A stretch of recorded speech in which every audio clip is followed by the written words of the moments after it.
को आप साथ में लेकर बैठिए और इस मीटिंग को आप अटेंड करिए। तो आपके पास 4 मिनट हैं। 4 मिनट के बाद राइट हम इस मीटिंग को स्टार्ट करेंगे। Thank you so much.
जय हिंद। Super weather x to everyone. 7:35 हो गए हैं और मीटिंग को हम लोग स्टार्ट करते हैं। जैसा कि मेरा नाम है शैलजा कामरा। मैं लुधियाना पंजाब की रहने वाली हूँ और मैं वेदर एक्स के one of the director mister Kunal Kamra की वाइफ हूँ, मिसेस शैलजा कामरा। तो मैं बेसिकली प्रोफेशन से एक डाइटिशियन भी हूँ और मेरा जो ग्रेजुएशन है, मैंने जो पढ़ाई की है वो मैंने बीसीए करा है, एमबीए करा है। अ, उसके बाद मैंने 2 साल स्कूल में टीच भी किया है और मेरा जो बर्थ है वो जलंधर पंजाब का है। तो मैंने एजुकेशन करके टीचिंग करते करते ही मेरी शादी हो गई थी, लेकिन मेरे सपने थे, मैं बहुत कुछ अपनी लाइफ में करना चाहती थी। आप सोचोगे मैम तो वुमेन एम्पावरमेंट पे बात करने आई है, तो ये मैम अपनी स्टोरी सुनाने लग गई है। तो मैं अपनी स्टोरी इसलिए बता रही हूँ क्योंकि मैं एक महिला हूँ और मैं चाहती हूँ कि हर महिला जो है, जो मेरा सफर है वही कहीं ना कहीं एक महिला का सफर है। तो वो मेरे से को रिलेट कर पाए अपने आप को, जिस तरह से मैं हूँ वही उसी तरह से वो है, बिल्कुल एक जैसे ही हैं हम लोग। तो जैसा कि मैं बता रही थी, मैंने ग्रेजुएशन करा, पोस्ट ग्रेजुएशन करा और उसके बाद मैंने इसको 2 साल स्कूल में पढ़ाया और फिर उसके बाद मेरी शादी हो गई।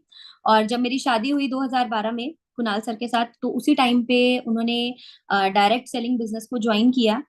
और जब उन्होंने बिजनेस को ज्वाइन किया तो हमारे पास इतना कुछ नहीं था। काफी कुछ था, लेकिन जो आज है उतना कुछ नहीं था, क्योंकि डायरेक्ट सेलिंग से आपको पता है कि ये दुनिया जिंदगी बदलने वाली इंडस्ट्री है, तो इसमें हमारी जिंदगी बदली है। लेकिन ये जिंदगी तभी बदलती है जब दो लोग जो है ना, जो हस्बैंड वाइफ है, जो गाड़ी के दो पहिए हैं, जब मिलकर उस गाड़ी को जो है वो चलाते हैं। जो बराबर का जो बैलेंस जो बनता है ना, वो दोनों पहियों से ही बनता है। तो उस टाइम पे जब मेरी शादी हुई, उन्होंने डायरेक्ट सेलिंग को ज्वाइन किया, और मेरा बड़ा वाला बेटा हुआ, उसके बाद छोटा वाला बेटा हुआ। तो उन्होंने जो अपना ज्यादा मोस्ट ऑफ द टाइम है वो काम के सिलसिले में, क्योंकि ये बिजनेस है, ये ट्रैवलिंग मांगता है, अपना समर्पण मांगता है, टाइम मांगता है। तो उन्होंने प्रॉपर जो टाइम है वो इस बिजनेस को दिया, और मैंने उस टाइम पे घर संभाला। घर संभालते संभालते मैंने उनको, उनके बिजनेस को समझा, देखा। ज्वाइन नहीं करा, बस देखा समझा वो क्या करते हैं। क्योंकि हर वाइफ का जो वो एक साइलेंट एक रहता है ना रोल, हस्बैंड की लाइफ में उनके काम को देखते जाना, समझते जाना, सुनते जाना। तो जहां पे लगता है वहां पे अपनी थोड़ी सी राय भी दे देना। तो ये मेरा एक पार्ट रहा है। तो उसके साथ साथ ही मैंने, लेकिन मेरे को अपनी लाइफ में कुछ करने का बहुत शौक था। मैंने इधर उधर बहुत कुछ देखा कि मैं ये करूँ वो करूँ, लेकिन कहीं ना कहीं सर इतना कमाते थे, मुझे ऐसा लगता था मैं कुछ भी करूंगी ना वो फीका ही पड़ जाएगा। तो मैं मतलब अपना जो साइड रोल है ना, वो घर संभालने का वो अपनी तरफ से बेस्ट करती रही। साथ साथ में मैंने न्यूट्रिशन के बारे में स्टडी किया, मुझे शौक था न्यूट्रिशन के बारे में पढ़ने का। तो मैंने 3 से 4 साल उसके बारे में पढ़ाई करी, और एज अ मतलब क्योंकि मैं कहीं बाहर नहीं जा सकती थी, घर की जिम्मेदारी क्योंकि ज्यादा मेरे पे रहती है, सर बाहर ही रहते हैं, आज भी सर बाहर है। तो सर 20 से 25 दिन महीने में बाहर ही रहते हैं, तो एक जने को तो घर पे रहकर जो है वो रहना ही पड़ता है, और घर की जिम्मेदारी लेनी ही पड़ती है। तो घर की जिम्मेदारी उठाते उठाते, लेकिन मेरा मन, मेरे शौक, मेरे सपने दबे थे, लेकिन खत्म नहीं हुए थे। और उसी के साथ साथ मैंने पढ़ाई करी, और पढ़ाई पढ़ाई करते करते फिर मैंने अपना न्यूट्रिशन का करियर शुरू किया, और उसके साथ साथ ही मैंने डायरेक्ट सेलिंग बिजनेस को ज्वाइन किया, प्रॉपर ज्वाइन किया। देखा, सुना, समझा, लेकिन ज्वाइन किया। ज्वाइन क्यों किया? कहीं ना मुझे एक फीलिंग आती थी कि जो मैं कर रही हूँ ना वो चंद लोगों के लिए है। अगर मैं न्यूट्रिशन का बिजनेस करती थी तो, मतलब अभी भी करती हूँ, मतलब उसमें लोगों को गाइड करती हूँ खाने पीने के बारे में। तो वो कहीं ना कहीं वो एक सीमा तक है। लेकिन ये जो बिजनेस है ना, ये आपको असीमित है। ये लोगों की ये लेडीज, मुझे ऐसा लगता था कि ये महिलाओं को एक जरूरत है एक पुश करने की, किसी को कोई ऐसा होना चाहिए जो उनके मनोबल को बढ़ाए। और ईश्वर ने मुझे चुना, मैं उनकी शुक्रगुजार हूँ कि आज बहुत सारी फीमेल्स हैं जिनका मनोबल बढ़ाने में मैं उनकी मदद कर पा रही हूँ। तो ये मेरा एक छोटा सा सफर है जिसको मैंने आपको शेयर किया है। और लेकिन जो मेन बात जो आज मैं यहाँ पे करने आई हूँ, मैं यहाँ पे बिजनेस के बारे में बात करने नहीं आई हूँ। क्योंकि बिजनेस के बारे में, आपने प्रोडक्ट के बारे में, प्लान के बारे में, बिजनेस कैसे करना है, ये सब आप सबने जो है वो पिछले 3-4 दिन से आप सुन रहे हो, सीख रहे हो, और आप खुद कर रहे हो। तो आपको मेरे से कहीं ज्यादा नॉलेज होगी। यहाँ पे मेरे से बहुत ज्यादा नॉलेज रखने वाले, बहुत ज्यादा कैपेबल लोग जो हैं वो यहाँ पे बैठे हुए हैं, जिनको मैं देख रही हूँ। लेकिन मैं यहाँ पे बात करने यहाँ पे आई हूँ जिसकी हमारी सोसाइटी को जरूरत है, जिस चीज की मुझे लगता है कहीं ना कहीं हमारी सोसाइटी को बेहद जरूरत जरूरत है। और वो कहीं ना कहीं हर घर में जरूरत है।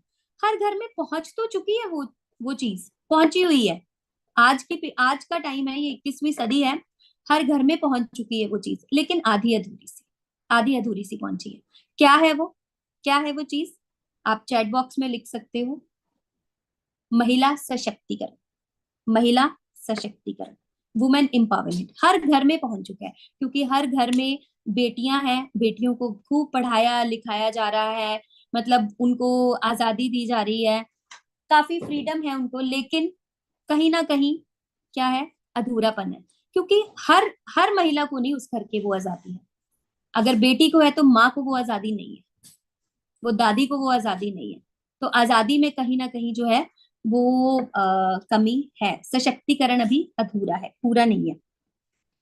इस टॉपिक पे, महिला सशक्तिकरण, इस टॉपिक पे बात करने की मुझे लगता है कि बार बार जरूरत, हर हर आप जगह देखोगे ना, स्पेशल वुमेन एम्पावरमेंट डे बना हुआ है ना, फीमेल्स का वुमेन्स डे बना हुआ है, जिसमें फीमेल्स को के एम्पावरमेंट की बात की जाती है, उनके बारे में, उनके लिए मतलब डिस्कशंस की जाती हैं।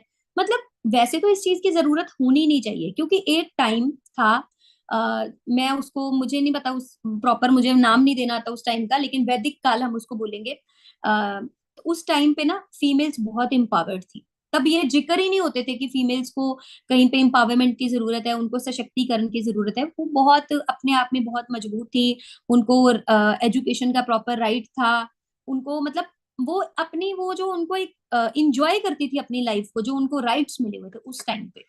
देखिए आप उसी टाइम पे, हम लोग आज भी एग्जाम्पल देते हैं, सावित्री जो अपने पति सत्यवान की जान के लिए यमराज से ले आई थी, तो वो कोई युद्ध करके नहीं उसको लेके आई थी। वो अपनी इंटेलिजेंसी से उसको जो है वो अपने पति को जो है वो अपने पति को वापस लेकर आई थी, उनकी जान बचा कर लाई थी। क्योंकि वो टाइम था जब महिलाएं बिल्कुल आजाद थी, उनको बहुत मतलब फ्रीडम लाइफ, मतलब डिसीजंस लेने की फ्रीडम थी। वो आजादी भरी एक एजुकेटेड लाइफ जीती थी। लेकिन जैसे जैसे टाइम आगे बढ़ता गया ना, वैसे वैसे वो जो हक है ना, वो जो फीमेल्स को दबाना, उनके उनकी आजादी को छीनना, वो सब होता गया। ठीक है, एक धीरे धीरे करके पहले हम वहां थे, फिर हम नीचे आए, नीचे आए, नीचे आए, नीचे आए, फिर अब हम जो है ना वहां पर अभी भी नहीं पहुंचे, अभी हम यहाँ पे ही हैं। अभी हम फीमेल्स यहीं पे हैं। अभी हमारे को और भी ऊपर जाना है। ऊपर से नीचे हम बहुत जल्दी आए हैं। ऊपर से नीचे सीढ़ियां जल्दी नीचे उतरी जाती हैं, लेकिन ऊपर जो है वो चढ़ने में मेहनत भी लगती है, मुश्किल भी होती है और टाइम भी लगता है। तो अभी जो है उस तक जाने के लिए हमें टाइम लगेगा। तो हम लोग बात कर रहे थे कि इसकी डिस्कशन जो है ना आज के टाइम में बहुत बहुत जरूरी है। ये टॉपिक जो है ना, हमारे कॉन्स्टिट्यूशन में महिलाओं को ना पुरुषों के बराबर हक मिले हैं, मिल चुके हैं। उसके लिए बहुत लंबी लड़ाई लड़ी गई है। ये ऐसे नहीं नीचे आए तो आसानी से, लेकिन यहाँ से जब ऊपर जा रहे हैं तो उसके बहुत बहुत लेडीज ने एक लंबी लड़ाई लड़ी है। तो इतना आसान नहीं ये सफर रहा है। हमारे ग्रंथों में भी ना फीमेल्स की इंपॉर्टेंस पे बहुत बात करी गई है। एक लाइन है उनके लिए, यत्र नार्यस्तु पूजयन्ते रमन्ते तत्र देवता, मतलब जहां नारी की पूजा की जाती है वहां देवता निवास करती है। फिर नारी में इतनी शक्ति है, फिर भी उसको सशक्तिकरण की आज के टाइम में बेहद जरूरत है। आज के टाइम में क्या, आज के टाइम में तो हम लोग अवेयर हो गए हैं, लेकिन ये जो प्रक्रिया है ना, ये लंबे टाइम से चलती जा रही है। ईश्वर ने ना फीमेल्स में बहुत बहुत सी बहुत ताकत भरी हुई है। वो एक बच्चे को जन्म देना, पालन पोषण करना, साथ में घर संभालना, सास ससुर को भी देखना, पति को भी देखना, फिर गली मोहल्ले की भी सारी जितनी भी वो एक रहता है उनका भार जो उन पे रहता है, वो भी वो साथ में संभालती हैं। दो परिवारों को साथ लेकर चलती हैं। तो ईश्वर ने उनको बहुत बहुत ताकत जो है वो देके नवाजा है। लेकिन फिर भी बार बार हमें उनको सशक्त करने की जो है वो जरूरत पड़ती है। हमें हमें खुद को, बेसिकली मुझे ऐसा लगता है फीमेल्स को खुद को सशक्तिकरण जो है ना वो उसकी जरूरत है। सबसे पहले तो खुद को वो इम्पावर करें, ऐसा उनको जो है ना वो फीलिंग आना बहुत जरूरी है। इम्पावरमेंट बेसिकली क्या है, किसी भी चीज को, किसी को भी मजबूत करना, किसी में सेल्फ कॉन्फिडेंस की फीलिंग को भर देना, ये इम्पावरमेंट है। इम्पावरमेंट अलग अलग जगह पे इसकी जरूरत पड़ती है, लेकिन वुमेन एम्पावरमेंट जो है ना वो एक बहुत ही सेंसिटिव मुद्दा है, बहुत ही ज्यादा। महिलाओं में ऐसी ऐसी सोच आना, ऐसी ऐसी ताकत भरना उनमें जिसमें वो इंडिपेंडेंट बने, जिसमें वो अपने डिसीजंस ले सके, उनमें वो हर जगह पार्टिसिपेट कर सके, उनमें एक इक्वालिटी की जो है ना वो फीलिंग आए। आप बताइए, आप क्या आपके घर में जितनी भी महिलाएं हैं, क्या आपने उनको डिसीजन मेकिंग पावर दी है? नहीं दी है, नहीं देती, नहीं दी हुई है हमें। हम अपने डिसीजंस जो है ना वो उनपे थोपते हैं।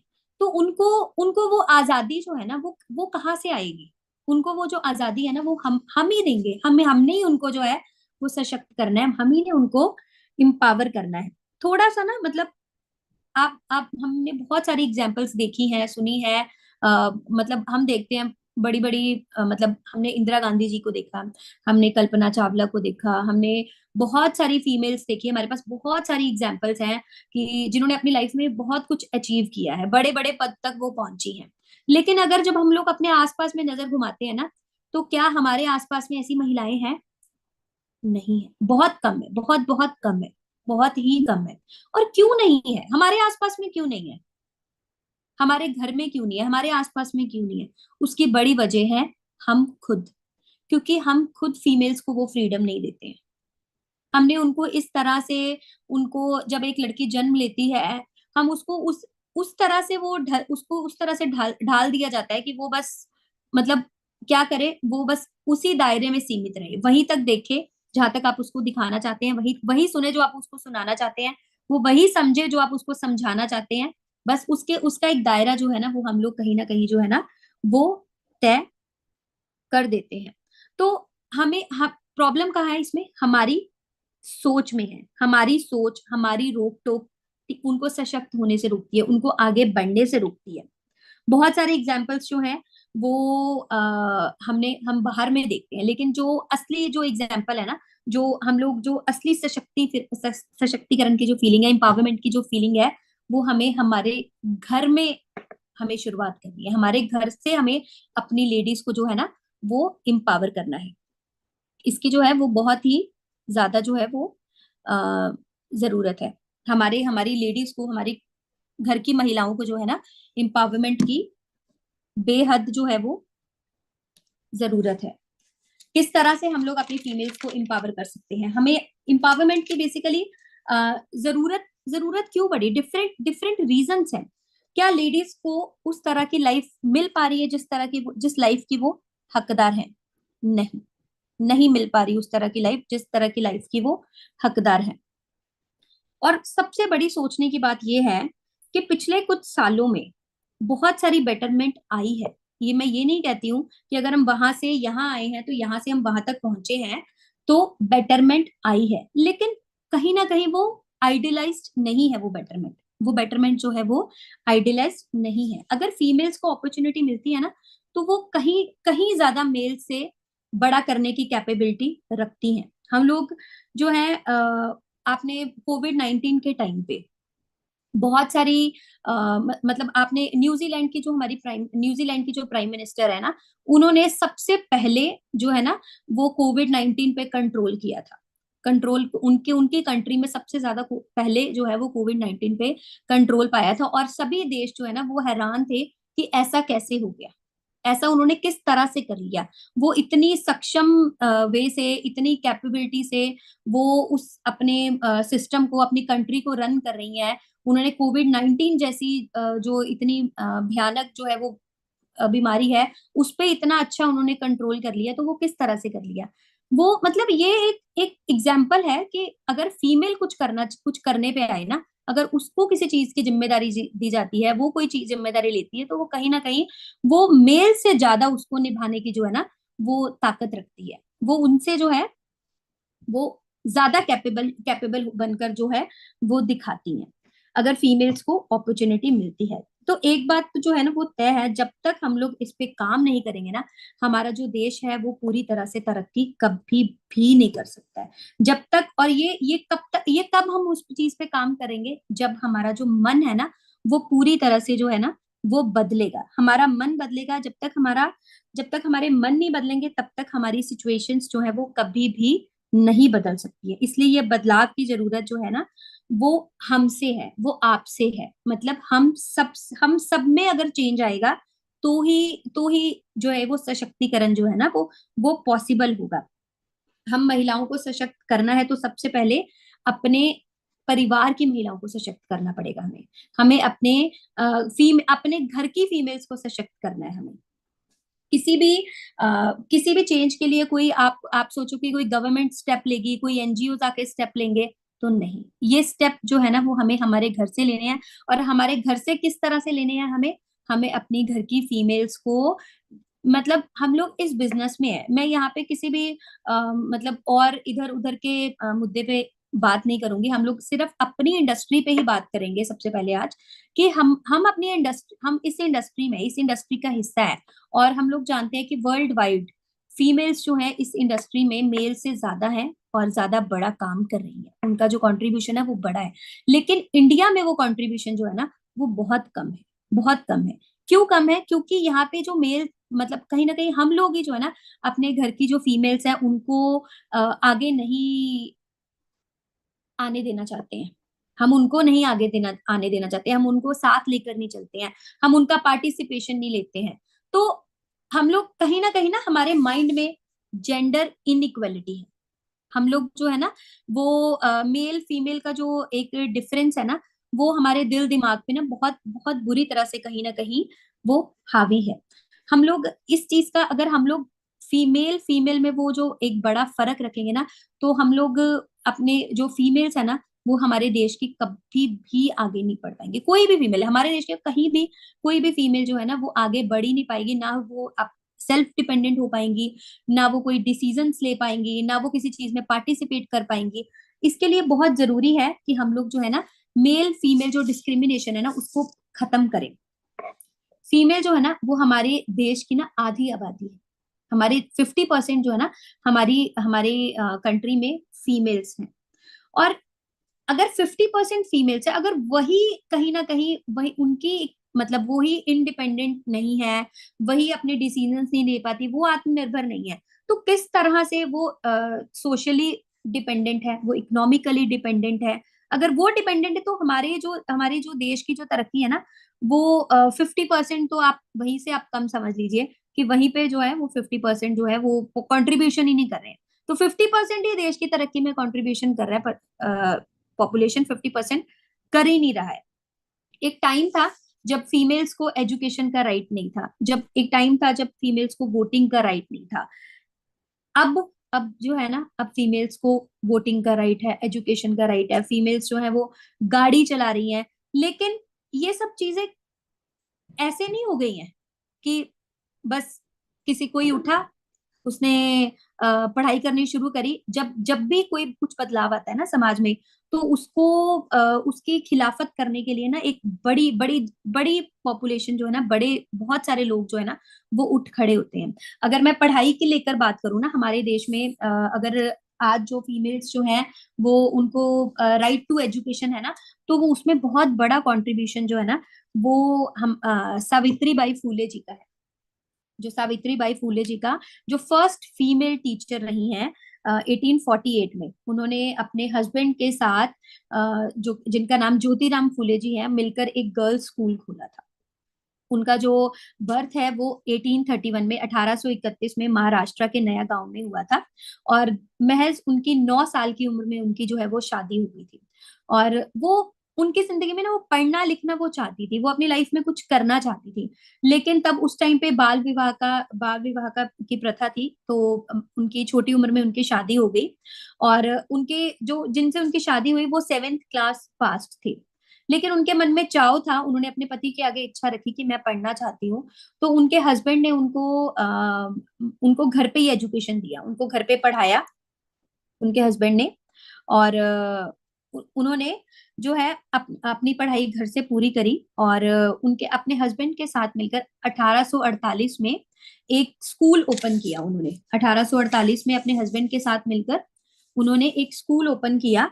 और लेकिन जब वो उन्होंने स्कूल ओपन किया तो बहुत सारे, क्योंकि टाइम नहीं था, एजुकेशन का राइट नहीं था फीमेल्स के लिए, उन्होंने फीमेल्स के लिए स्कूल खोला और फीमेल्स को राइट ही नहीं था एजुकेशन का। तो लोगों ने उस चीज की बहुत खिलाफत करी। जब वो स्कूल पढ़ाने जाती थी तो उनके उनको गोबर उनके कपड़ों पे फेंक दिया जाता था, बहुत सारी गालियां निकाली जाती थी। तो वो घर से ना एक्स्ट्रा 2 साड़ीज लेके चलती थी। वो घर से 2 साड़ीज लेके जाती थी, और उन साड़ीज से वो उन वो जो साड़ी पहन के जाती थी, फिर पढ़ाने के टाइम पे वो अपने पहले साड़ी चेंज करती थी, फिर बच्चों को पढ़ाती थी। और सेम बिहेवियर जो है ना वो लोगों का, जो वो घर से जो वो स्कूल से वापस घर जाती थी तब भी होता था। तो उनको भी बहुत सारी प्रॉब्लम्स आई जब उन्होंने ये स्टेप लिया। जब स्कूल खोला तो जर्नी उनकी इजी नहीं थी, बहुत मुश्किल जर्नी थी। लेकिन उन्होंने हार नहीं मानी। स्कूल उनका बंद भी हुआ उस टाइम पे, 1848 में उनका स्कूल फिर बंद भी हुआ। लेकिन 1851 में उन्होंने फिर से स्कूल खोला, और वो स्कूल एक नहीं खुला, उन्होंने अलग अलग जगह पे अलग अलग स्कूल ओपन किए जहाँ पे फीमेल्स को पढ़ाया, जहाँ पे गर्ल्स को फीमेल्स को जो है वो एजुकेशन दी गई। फिर 1854 में 1854 में उन्होंने विधवा लेडीज के लिए आश्रम खोला, जहाँ पे उन्होंने एक ऐसा ऐसा आश्रम खोला जहाँ पे उनको फीमेल्स को वहां वहां पे भी एजुकेट किया जाता था। जो विधवा लेडीज थी, जो जिनके बाल विवाह हो जाते थे, जो बेसहारा थी, उनको वहां पे रहने को भी जगह दी और उनको पढ़ाया लिखाया। और 1897 में जो है जब उनके हस्बैंड की डेथ हुई थी, तो वो एक पहली फीमेल थी जिन्होंने अपने हस्बैंड को अग्नि दी थी। मतलब उन्होंने देश में क्रांति लाई। तो वो भी एक आम लड़की थी पहले, आम लड़की से उनका सफर शुरू हुआ और उन्होंने मतलब एक लड़ाई लड़ी।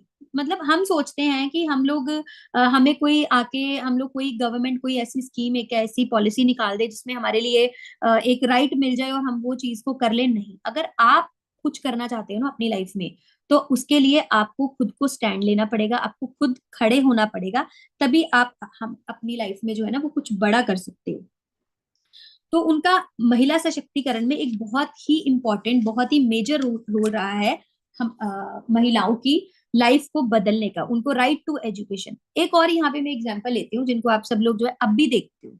हर फीमेल, मुझे लगता है बहुत सारे मेल्स भी जो खाना खाना बहुत पसंद करते हैं, तो उनकी रेसिपीज निकाल कर अपनी वाइफ को अपने घर में निकाल के देते होंगे कि मुझे ये आज ये इस तरह का ये डिश खानी है, तो ये जिस तरह से बना रहे हैं तो वो डिश आप जो है मुझे तैयार करके दीजिए। तो बहुत ही फेमस यूट्यूबर हैं वो, और खाना बनाती हैं वो। शायद बहुत सारे लोगों ने जो है उनका नाम जो है वो जज कर लिया होगा। अगर कोई लिखना चाहता है तो चैट बॉक्स में भी उनका नाम जो है वो लिख सकते हैं। आ, वो ये नहीं है कि यंग एज उनकी कोई एज जो है वो यंग एज में उन्होंने अपनी जर्नी शुरू करी। निशा मधुलिका जी बहुत ही फेमस यूट्यूबर हैं, शेफ हैं, खाना बनाती हैं और बहुत ही सादे तरीके से खाना बनाती हैं, और बहुत ही सिंपल लेडी है, बहुत ही ज्यादा सिंपल लेडी है। और 50-60 साल की उम्र में उन्होंने अपना ये सफर शुरू किया, निशा मधुलिका जी ने। 1959 में उनका जन्म हुआ था, और बहुत सारी फीमेल्स के लिए आज वो एक इंस्पिरेशन है। कैसे? क्योंकि जब उन्होंने ये अपनी जर्नी शुरू की, जब उनमें माइंड में आया कि मैं मतलब अपना एक सेटअप लगाऊं, मैं आज अब मैं फ्री हूं, मेरे पास ये स्किल है, तो मैं इस स्किल तक लोगों को पहुंचाऊं। तो उनमें उनको बहुत सारे कंस्ट्रेंट्स थे। उनको कैमरा फेस करना बहुत मुश्किल लगता था। उनको इतनी बातचीत पे उनकी इतनी कमांड नहीं है। मतलब बहुत सारी मतलब बातें नहीं उनको करनी आती। बहुत सिंपल वे से वो, मतलब simple lady with simple dressing sense, simple way of talking. लेकिन आज बहुत सारी फीमेल्स के लिए वो एक मिसाल है। क्यों? क्योंकि उन्होंने, उनके आगे जो कंस्ट्रेंट्स थे ना, उन्होंने उसको पीछे छोड़ा और अपने स्किल को आगे रखकर बहुत सारी फीमेल्स के लिए एक वो आज एक एग्जाम्पल बनी हुई है। एक और एग्जाम्पल है, एक लास्ट एग्जाम्पल दूंगी आपको। बहुत सारी एग्जाम्पल्स है मेरे पास, लेकिन एक लास्ट एग्जाम्पल दूंगी। शायद यहाँ पे अगर आपको नहीं पता होगा तो आपके घर में आपके बच्चों को जरूर पता होगा। एक बहुत ही फेमस चेहरा है आज के टाइम टाइम का, आप नाम लिख लीजिएगा, आप उनको इंस्टाग्राम पे फेसबुक पे आप सर्च कर सकते हो उनके बारे में। नैन्सी त्यागी, एक फैशन इन्फ्लुएंसर, नैन्सी त्यागी, जो कि आज से कुछ टाइम पहले एक बहुत ही आम सी लड़की थी, और अचानक ही बहुत सारे लोगों के लिए वो एक इंस्पिरेशन बनी हुई है। पता है वो कौन है? 77th कॉन फिल्म फेस्टिवल पे वो रेड कारपेट पे चली थी। तो वो तो बहुत सारी फीमेल्स चलती हैं, बहुत सारी लेडीज जो हैं वो कुछ ना कुछ अचीव किया उन्होंने। तो उस वो किस तरह से इंस्पिरेशन बनी, वो उनकी एक बहुत ही जबरदस्त स्टोरी है। 23 साल की उम्र की वो लड़की, बहुत छोटे से यूपी के एक छोटे से गांव से वो बिलोंग करती हैं। कोई अच्छा खासा कोई एजुकेशन नहीं कि बड़ा एजुकेशन हो, कोई ये नहीं कोई बड़ी बढ़िया कम्युनिकेशन स्किल्स हो, बहुत बढ़िया कोई इंग्लिश हो, नहीं। वो यूपीएससी की तैयारी करने के लिए यूपी के एक शहर से दिल्ली में आई, अपने पेरेंट्स के साथ आई, और अपना सफर उन्होंने यहाँ पे जो है वो शुरू किया अपना। लेकिन कोविड आ गया, कोविड के कारण वो अपनी पढ़ाई को जारी नहीं रख पाई। बहुत ही मतलब लोअर मिडिल क्लास फैमिली से वो बिलोंग करती हैं, कोई उनके पास बड़े रिसोर्सेज नहीं। लेकिन ड्यू टू सम रीजंस कोविड-19 आया, तो उन्होंने अपनी पढ़ाई को जो है वो साइड करना पड़ा उन्हें, अपने सपने को वहां पे छोड़ना पड़ा। लेकिन उनको उनके अंदर ना एक शौक था, वो कपड़े सिलना चाहती थी। कपड़े सिलने का ना उनको एक उनके अंदर एक था कि मुझे कपड़े सिलने हैं। तो उनकी मदर की दहेज की मशीन थी जो घर पे पड़ी हुई थी। तो कोविड-19 जब कुछ नहीं था करने को, तो उनके मन में आया तो मैं कपड़े सिलती हूँ। तो वो क्या करती थी, वो अपने घर में मतलब जो रफ कपड़ा होता है, मतलब वो इकट्ठा करके ले आती थी मार्केट से, स्क्रैच इकट्ठा करके लाती थी मार्केट जाकर। और उन्होंने अपनी उस मशीन पे कपड़े सिलने शुरू करे। जो बहुत सारी फीमेल एक्ट्रेस हैं, उनके ड्रेसेस को कॉपी करके ना वो उनके ड्रेसेस को कॉपी करके वो अपनी खुद स्क्रैच से ड्रेस तैयार करती थी। और वो बहुत बहुत ही ज्यादा स्लिम, बहुत ज्यादा पतली है वो।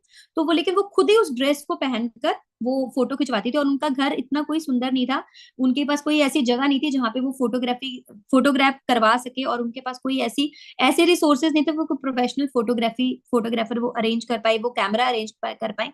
उन्होंने अपने ब्रदर को बोला, उसने अपने ब्रदर को बोला कि मेरी फोटो करनी है। तो उसके ब्रदर ने थोड़ा मतलब कहीं से थोड़ा सा ऐसा मोबाइल कैमरा अरेंज किया, फोटोज, जिससे उसने प्रोफेशनल फोटोज खींची जा सके। और अपने घर में, अपने रूम में एक छोटा सा कॉर्नर, घर पूरा सीमेंटेड भी नहीं है, अच्छे से कोई पेंट नहीं हुआ पड़ा, सारा घर ऐसे ही है, लेकिन एक छोटा सा कॉर्नर तैयार किया जहाँ पे अपनी मशीन रखी, एक शीशा रखा, और उस पर एक पर्दा लगा दिया, और वहां पे वो अपनी फोटो जो है ना, वो अपनी फोटो खिंचवाती थी खुद ड्रेस पहन के। तो उनको बहुत सारी मतलब ट्रोलिंग हुई उनकी पहले पहले फोटोज पे, वीडियोस पे, लेकिन उन्होंने अपना काम बंद नहीं किया। उस लड़की ने अपना काम बंद नहीं किया, लेकिन वो लगातार इस प्रोसेस को करती रही। और एक दिन ऐसा आया कि धीरे धीरे उसकी जो फोटोज थी, उसकी जो उसकी उसमें जो बिना किसी पढ़ाई के, बिना किसी फैशन डिजाइनिंग के, एजुकेशन के, वो इतने खूबसूरत कपड़े जब तैयार करती थी, तो वो धीरे धीरे धीरे धीरे लोग उसको जो है ना, वो पहले ट्रोल करते थे, फिर उसको पसंद करने लगे। फिर वो जो है वो काफी लोगों में वो पॉपुलर होगी, फेमस होगी, और फिर उनको एक अपॉर्चुनिटी मिली 77th कॉन फिल्म फेस्टिवल में, फॉरेन में। वो वहां पर गई, और वहां पे उन्होंने रेड कारपेट पे वो चली, और एक मिसाल बनी जहां पर मतलब ऐश्वर्या राय जैसी मतलब सेलिब्रिटीज ही जहां तक पहुंच पाती हैं, वहां पे वो एक आम सी लड़की जिसको इंग्लिश भी नहीं बोलनी पाती, वहां पे एक ट्रांसलेटर उनको दिया गया था। वो हिंदी में जो भी क्वेश्चन आंसर थे वो हिंदी में बोलती थी, और वो ट्रांसलेट करके इंग्लिश में जो ट्रांसलेटर है वो उनको रिप्लाई करता था। उस लड़की में ना सबसे बड़ी चीज जिसने उसकी लाइफ को, जो उसकी लाइफ की प्रेरणा बनी, वो जुनून था उसका, बहुत बहुत जबरदस्त जुनून, जो जो उसके अंदर था कि मुझे कुछ करना है। वो डरी नहीं, वो किसी के तानों से, किसी की ट्रोलिंग से, उन्होंने उस लड़की ने अपनी उस चीज को छोड़ा नहीं। उसने वो ठाना कि मुझे करना है, और वो किया। मतलब मैं ये तीसरी, ये नैन्सी त्यागी की एग्जाम्पल मैंने यहाँ पे क्यों आप सबके सामने ली है, क्योंकि बहुत बहुत सारी फीमेल्स जो है, निशा मधुलिका जी की एग्जाम्पल क्यों ली है, क्योंकि बहुत सारी फीमेल्स जो है ना, हम उनकी बात धुंधले में आपके लिए होगी, है ना, हमारे मेरे लिए, आपके लिए, कि उन्होंने करा था, उनको कुछ स्पेशल ही मिला होगा जो वो कर पाई हैं। लेकिन हमारे सामने एक एक यंग लड़की, एक एज्ड लेडी, दोनों की एग्जाम्पल जो है आप सबके सामने यहाँ पे मैंने रखी है, कि अगर वो विदाउट एनी एज कंस्ट्रेंट, है ना, वो अगर वो इतना बड़ा कर सकती हैं विदाउट यहाँ पे किसी रिसोर्सेज के, अगर नैन्सी त्यागी वो लड़की इतना कुछ अपनी लाइफ में कर सकती है, तो हम क्यों नहीं कर सकते। हम भी बहुत कुछ कर सकते हैं, बहुत कुछ बदल सकते हैं। और मैं ये कहूंगी कि अगर हमें अपनी सोसाइटी में ना बदलाव चाहिए ना, तो उसमें सबसे बड़ा रोल जो है ना, वो कहीं ना मेल्स का है। फीमेल्स का भी है, वो खुद के लिए है, और मेल्स का रोल है अपनी घर की महिलाओं को आगे लेके आना।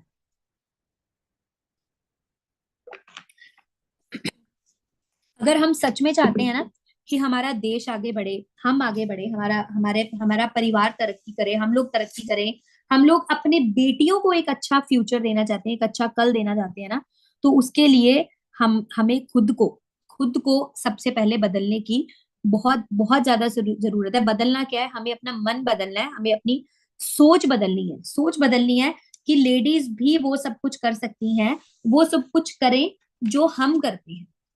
हम लोग, अगर हमें हमें आजादी है, हम अपने डिसीजंस ले सकते हैं, तो हमें फीमेल्स को भी आजादी देनी चाहिए कि वो भी अपने डिसीजंस लें। हमें उनको भी वो जिस तरह से रहना चाहती हैं, खाना पीना चाहती हैं, वो जिस तरह से, अगर वो कुछ अपनी लाइफ में कुछ करना चाहती हैं, वो पढ़ना लिखना चाहती हैं, तो हमें उनके रास्ते की रुकावट नहीं बनना चाहिए।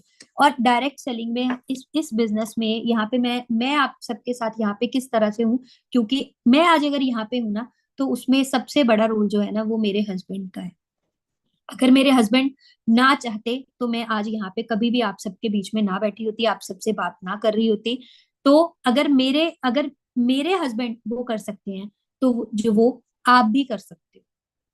आप भी कर सकते हो। अगर ये सोच जो है ना, अगर हर पुरुष की ये सोच आ जाए कि हाँ, अगर अगर मैं उस टाइम पे मैंने घर संभाला, तो क्या आज मैं ये बिजनेस को उनके साथ नहीं देख रही हूँ। अगर मैं उस टाइम पे वो कर सकती थी, तो उनको विश्वास था, अगर वो उस टाइम पे वो कर सकती है ना, तो आज वो ये भी कर सकती है।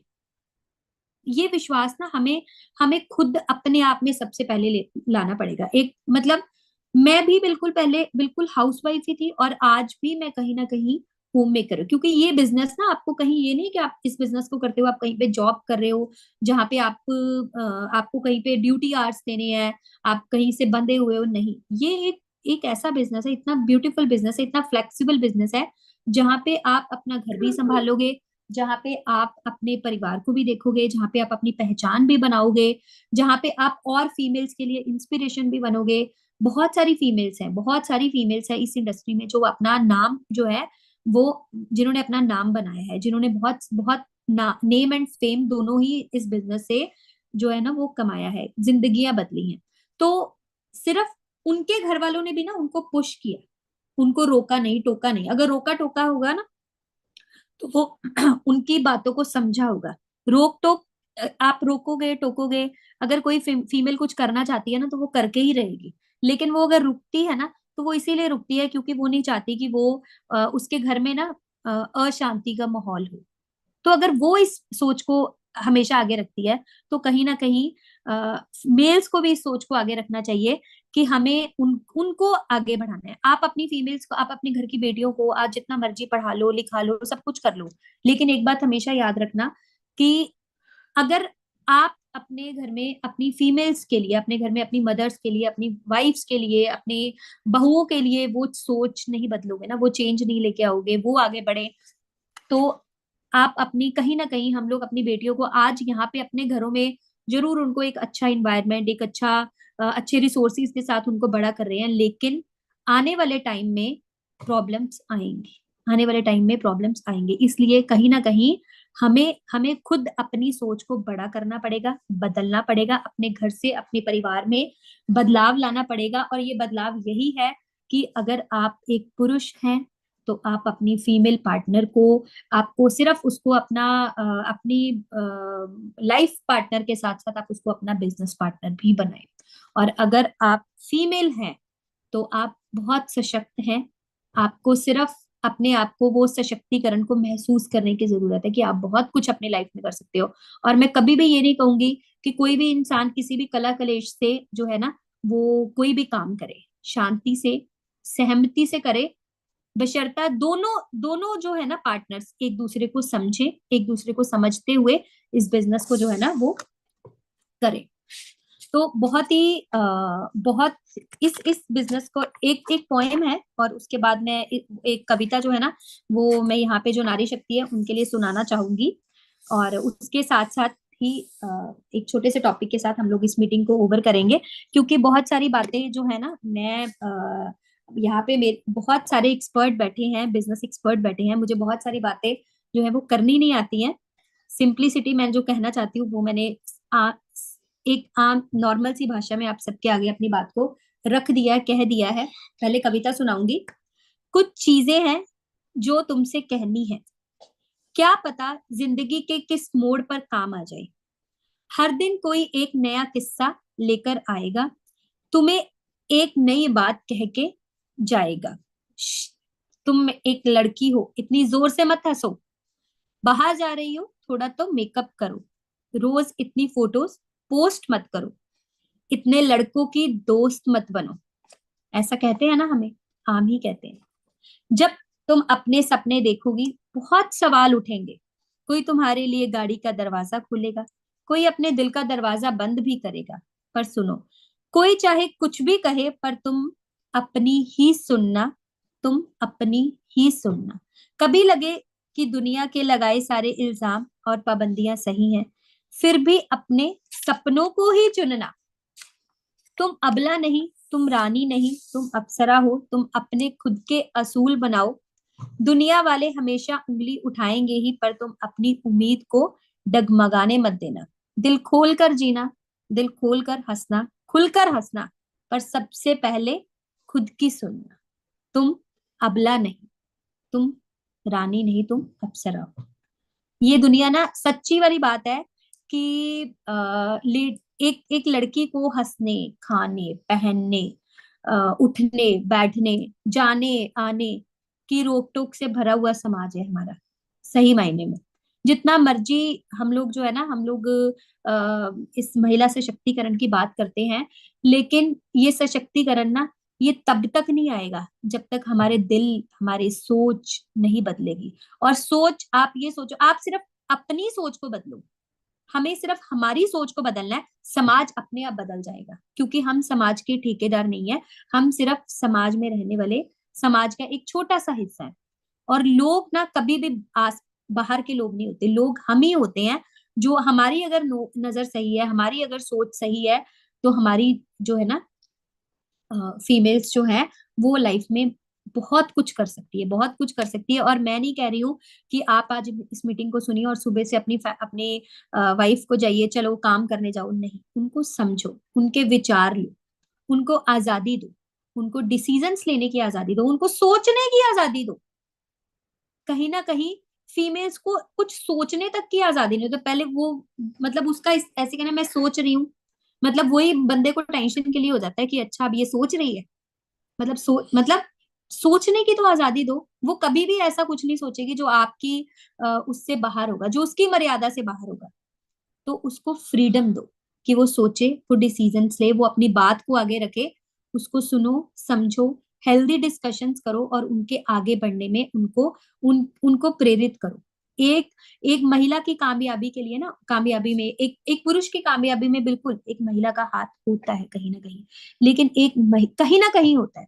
लेकिन अगर एक फीमेल कामयाब होती है ना, तो उसमें पूरा हाथ ना एक पुरुष का होता है। अगर आज मैं फिर से कहूंगी, अगर आज मैं यहाँ पर हूँ, तो इसमें सबसे बड़ा जो हाथ है वो मेरे हस्बैंड का है। अगर वो ना चाहते तो मैं कभी इस बिजनेस को ज्वाइन ना करती, मैं कभी कभी यहाँ पे आप सबके बीच में ना बैठी होती। लेकिन मुझे बेहद खुशी है कि उन्होंने मुझे इस काबिल समझा, इस काबिल उन्होंने मुझे बनाया। उन्होंने बनाया क्योंकि मैंने बहुत कुछ उनसे सीखा है। मैंने बहुत सारे साल उनकी जर्नी को देखा, उनके उनके बिजनेस को देखा, उनको समझा, उनकी बातों को समझा, फिर अप्लाई किया। तो वो, मतलब, और मैं सिर्फ ये, मैं बहुत सारी फीमेल्स को मिलती हूँ, बहुत सारी फीमेल्स के लिए उनके, वो अपनी पति से बहुत इन्फ्लुएंस्ड होती है। सीरियसली आपको बात कह रही हूँ।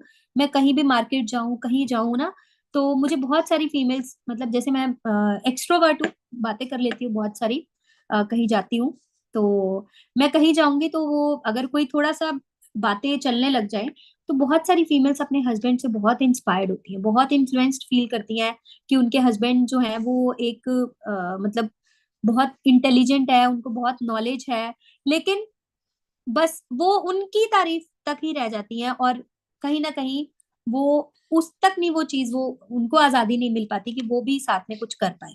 लेकिन मैं ये मतलब यहाँ पे जितने भी मेल्स हैं, उनसे एक गुजारिश करूंगी, अपनी घर की फीमेल्स को घर से बाहर मत निकालो। मैं ये कह रही हूँ कि उनको घर से बाहर निकाल के आप काम पे भेज दो सुबह, नहीं, उनको अपना बिजनेस पार्टनर बनाओ। लाइफ पार्टनर के साथ साथ आपकी बहुत बढ़िया सलाहकार बनेंगी। आपकी आपकी आप इस बिजनेस में हो, आपकी टीम को देखेंगी आपके साथ, आपके हर बुरे अच्छे वक्त को समझेंगी। आप आज प्रॉब्लम में है, अगर आप उनसे उनसे बातचीत करेंगे, आप उनके काम में उनको साझीदार बनाओगे, तो वो आपके काम को समझेंगी, आपके अच्छे बुरे टाइम में आपकी सही और सच्ची साथी बनेंगी। और अगर हम लोग कहीं ना कहीं रोब से उनको अपने साथ हमेशा जोड़ के रखना चाहेंगे, तो वो साथ तो तब भी आपका निभाएंगे, क्योंकि वो एक महिला है, वो पीछे नहीं हटेंगी। उनको, उनकी जो परवरिश है वो इसी हिसाब से हुई हुई है, वो कभी आपके साथ से पीछे नहीं हटेंगी। लेकिन अगर आप उनको अपना साथी बनाकर आप उनको रखेंगे, अपना बिजनेस पार्टनर बनाएंगे, तो वो आपके काम, आपकी तरक्की में वो एक बहुत बहुत बड़ी भागीदार बनेंगे। तो यहीं पे जो है, मैं इस सेशन को जो है वो ओवर करूंगी।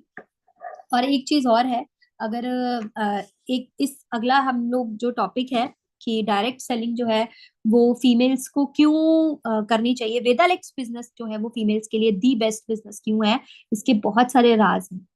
तो इस मीटिंग को जो है वो बहुत सारे लेडीज को आप ज्वाइन करवा सकते हैं। नेक्स्ट इस हमारी जब भी मीटिंग होगी ये वाली, फीमेल स्पेशल मीटिंग। तो डायरेक्ट सेलिंग जो है ना, वो फीमेल्स की जिंदगी को एक महिला सशक्तिकरण में आज डायरेक्ट सेलिंग बहुत बड़ा रोल प्ले कर रहा है, बहुत बड़ा। फाइनेंशियली इंडिपेंडेंट बना रहा है फीमेल्स को, कॉन्फिडेंस से भर रहा है फीमेल्स को, फ्लेक्सिबिलिटी, वो टाइम फ्लेक्सिबिलिटी के साथ काम कर रही हैं, वो अपनी मनी फ्लेक्सिबिलिटी, उनके पास ज्यादा इन्वेस्ट करने को नहीं है, still she is doing in this business. वो कोई बिना भेदभाव के जो ये डायरेक्ट सेलिंग का बिजनेस है ना, क्योंकि ज्यादातर आप मल्टीनेशनल कंपनीज में भी चले जाओगे ना, एक एक पुरुष और एक महिला सेम काम करने पे उनकी सैलरी में, उनके वेतन में, उनके इनकम में फर्क होता है, डिस्क्रिमिनेशन वहां वहां भी होता है। लेकिन डायरेक्ट सेलिंग बिजनेस ऐसा है जिसमें वो ये नहीं देखता कि ये पुरुष की आइडिया या फीमेल की आइडिया, नहीं, यहाँ पे जो काम करेगा उसी को पैसा आएगा। तो बिना किसी डिस्क्रिमिनेशन के ये एक एग्जाम्पल है डायरेक्ट सेलिंग महिलाओं को सशक्त करने वाली। बहुत ही लीगल और सेफ वे से जो है महिलाएं इसमें काम कर रही हैं डायरेक्ट सेलिंग में, वेदालेक्स में। तो आगे जो हम लोग करेंगे, वो हम लोग जिस पे डिस्कशंस करेंगे, बहुत ही खूबसूरत टॉपिक होगा। लेकिन आज की मीटिंग को हम लोग यहीं पे ओवर करते हैं। Thank you so very much. जय हिंद, सुपर वेदालेक्स, टेक केयर।